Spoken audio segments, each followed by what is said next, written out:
안녕하십니까, 비너스입니다. 앞니는 일반 치과 치료도 중요하지만 부작용 재치료도 큰 가치가 있습니다.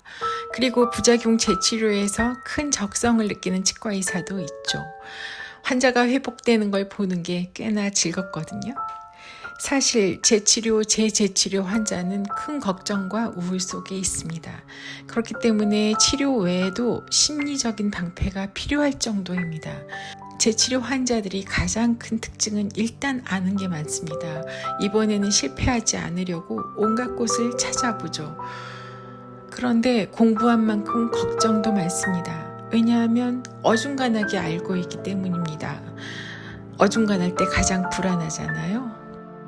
우울하고 오히려 불안하게 만드는 정리가 안 된 어중간한 지식. 이게 재치료 환자들의 특징이죠. 그러나 아무리 불안하고 우울해도 재치료는 해야 되잖아요. 그래서 오늘은 환자가 재치료할 때 가장 중요한 것이 무엇인지 제가 생각하는 것을 말씀드리겠습니다. 치과 치료가 얼마나 다행스러운 과목인지 여러분은 먼저 아셔야 됩니다. 성형수술로 망친 유명인들과 비교해보죠. 성형으로 망친 연예인이라는 가십의 주인공들을 보시면 저 얼굴로 왜 그대로 살지? 유명인이라 돈도 많을 텐데 다시 고치면 되잖아 하는 생각이 들잖아요. 하지만 남들이 다 알아봐도 그 얼굴로 계속 나올 수밖에 없습니다. 그 사람들은. 그 이유는 돌이킬 수 없기 때문입니다. 절대 원래대로 되지 않죠. 하지만 치과는 돌이킬 수 있습니다. 앞니 성형 부작용은 원상복구가 되거든요. 적어도 남들은 절대 눈치 못 채고 나만 알고 있는 수준으로는 되돌려 놓을 수 있습니다. 또한 사실은 있을 수 있는 일이 벌어진 것입니다. 우리 영구치는 80년을 쓰잖아요. 그 긴 세월에 그 앞니들에 아무 일이 안 생기리라고 믿는 건 아니겠죠? 그래도 역시 영 회복이 안 될 것 같은 앞니를 보면 절망감이 생기나요? 그렇지 않습니다. 회복됩니다.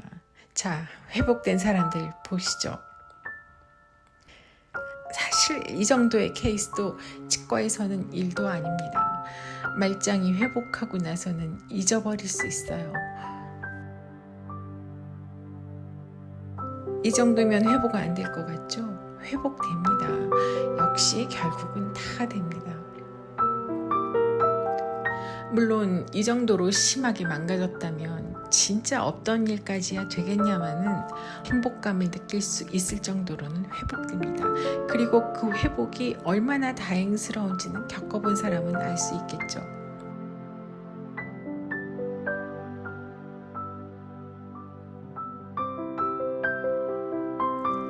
심지어 28개 일을 다 치료해야 할 위기에 있어도 치과는 원상복구됩니다.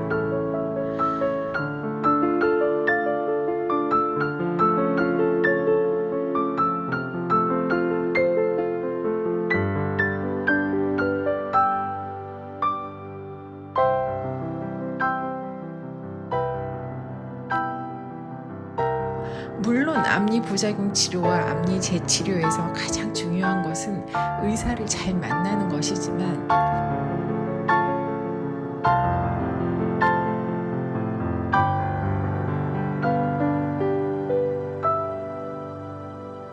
의사를 잘 만나기 전에 정말 중요한 것은 당신이 이 부작용을 반드시 회복할 수 있다는 믿음입니다. 그리고 그 신념은 환자뿐만 아니라 치과 의사에게도 중요합니다. 제 얘기를 하자면 간혹 저마저도 버거워서 마다하고 싶은 어려운 케이스가 옵니다. 그러면 저는 속으로 이 사람을 버릴까 치료할까 망설이죠. 그렇지만 제가 다른 과목은 저보다 더 뛰어난 분께 환자를 리퍼하지만 앞니만큼은 물러날 수가 없거든요. 왜냐하면 제가 마지막이니까요. 힘내세요, 여러분. 앞니는 돌아갈 수 있습니다.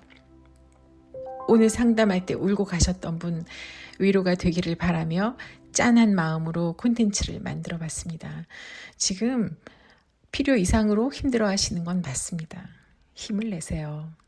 오늘은 여기까지입니다. 끝까지 들어주셔서 감사합니다.